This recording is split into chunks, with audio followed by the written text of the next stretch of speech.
ஷகீலா சுயசரிதை. எனக்கு குற்ற உணர்வு இல்லை, ஆனால் வேதனை இருக்கிறது. முன்னுரை. ஒரு நடிகைக்கு சொல்வதற்கு என்னதான் இருக்கிறது என்பதை அறிய எல்லோருக்கும் ஆர்வம் இருக்கும். குறிப்பாக என்னை போலொரு நடிகையின் வாழ்க்கை.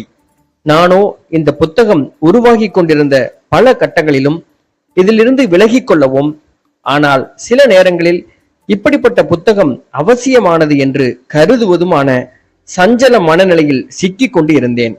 ஆனால் இறுதியில் இது நிகழ்ந்தே விட்டது. என் வாழ்க்கையில் நீங்கள் அறிந்திராத சில பாகங்கள் இந்த புத்தகத்தில் இருக்கின்றன.